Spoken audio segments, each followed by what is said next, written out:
de ayer a hoy día hemos estado escuchando noticias que son realmente desgarradoras, terribles. Siguen los casos de violación y lo que ha pasado en Santa Cruz con el suicidio de una joven de 22 años, hecho que ha ocurrido en el Torno, ha desvelado o ha revelado, mejor dicho, que este hombre, el que abusó de ella, no solamente tenía una víctima, eran 8 en total. Veamos la nota.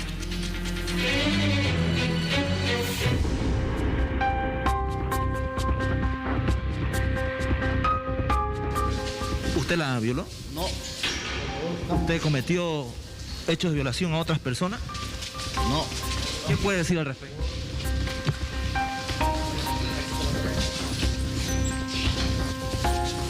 Las violaciones ocurrieron cuando las víctimas eran niñas, quienes durante más de 10 años, ellas jamás contaron de las agresiones que sufrieron en la misma casa y por la misma persona.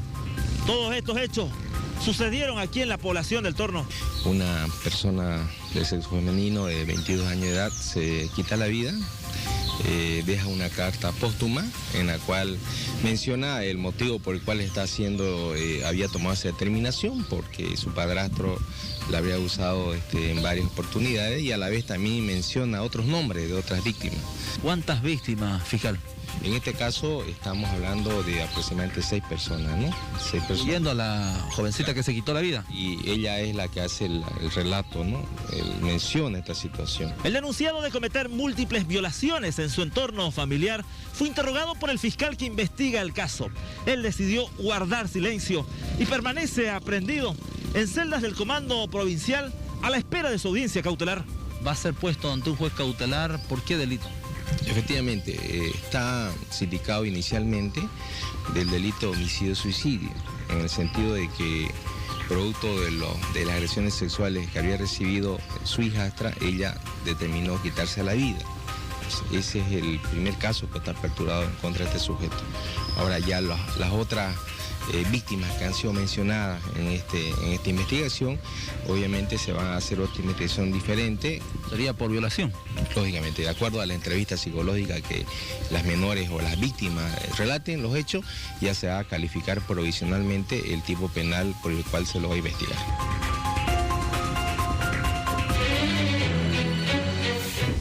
Hace algunos minutos, cuando estábamos en el noticiero, hablábamos con una psicóloga experta justamente en este tipo de casos, María Inés Salazar, quien dijo realmente cómo este tipo de hechos pueden desgarrarle la vida a una persona, destrozarle prácticamente la vida.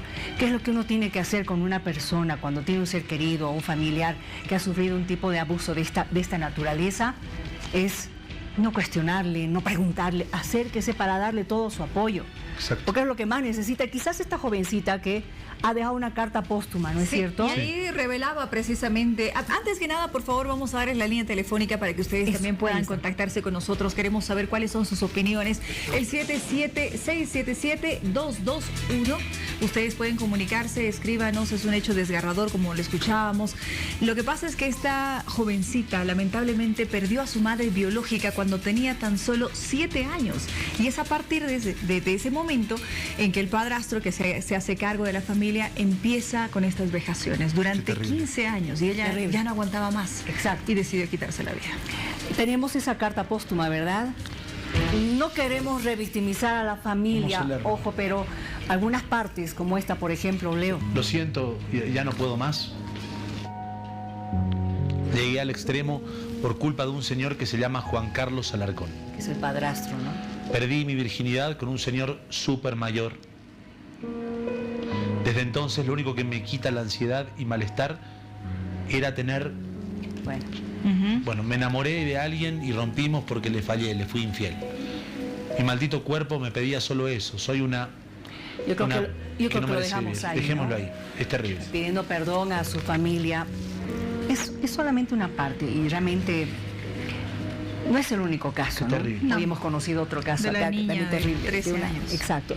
Estamos con el doctor Douglas Coronado, abogado de las víctimas de violación, 8 en total, 7 que quedan con vida y que esperemos que sigan adelante. ¿Cómo está, doctor? Muy buenas noches. Informar de este tipo de casos realmente a nosotros nos quiebra también de la misma manera.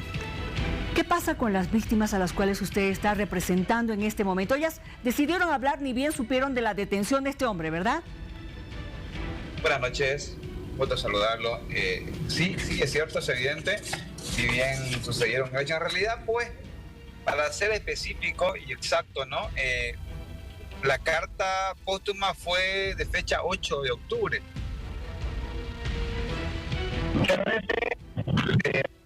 Se hace la denuncia de oficio por parte de los efectivos policiales de la Fuerza Especial de Lucha contra el municipio.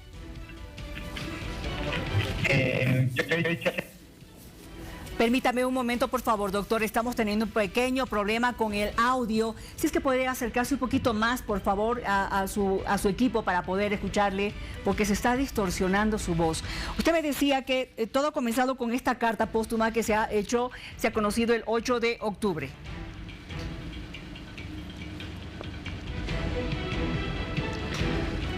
A ver, estamos esperando un momento, por favor. El doctor Douglas Coronado, que es abogado de las víctimas, nos está en este momento conversando. ¿Nos escucha, doctor?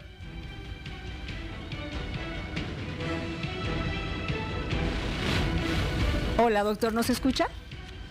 No escuchamos nada. Bueno, enseguida vamos a solucionar el problema del audio. Mientras tanto, vamos a seguir desarrollando este tema. Como decíamos, esta carta que realmente ha conmocionado al país por las palabras duras que la jovencita expresaba.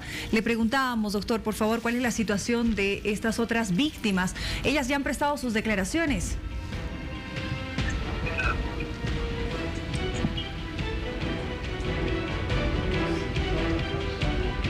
Vamos a hacer algo, por favor. Le vamos a pedir, por favor, que se comunique vía telefónica. Vamos a hacer un phone patch mientras acá seguimos discutiendo y hablando.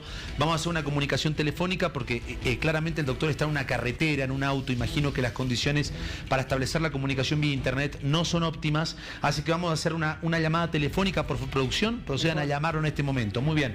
Mientras seguimos hablando de este hecho, yo me pongo a pensar realmente lo que debe haber sufrido esta joven.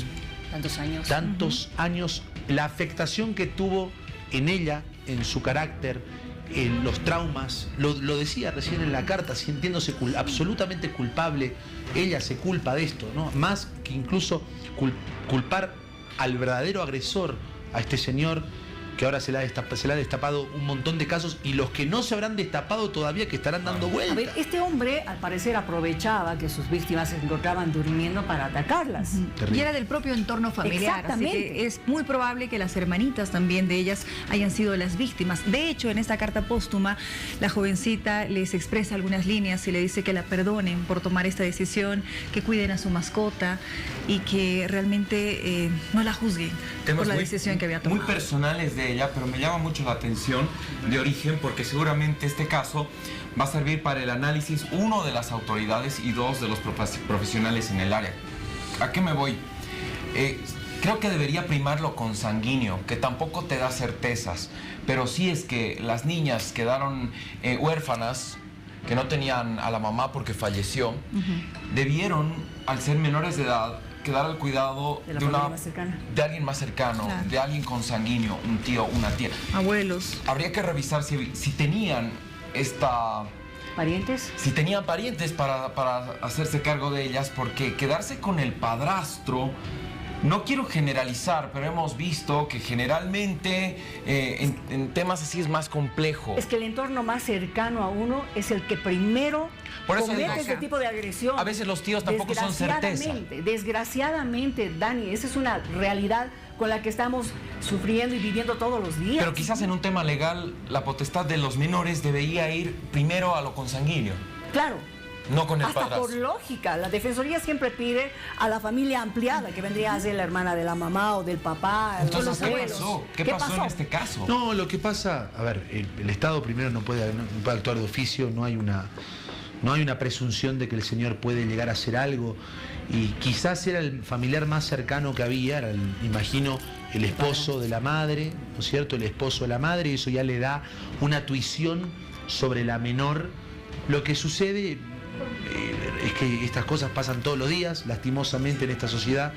Estamos muy enfermos, es muy triste, y lo que habría que hacer es hacer muchas charlas en los colegios para de alguna forma llamar a los niños, a los jóvenes, las jóvenes que si están sufriendo algún tipo de abuso, lo denuncien inmediatamente. Esa es la parte difícil. Es muy difícil, Yo creo sé que es fácil decirlo.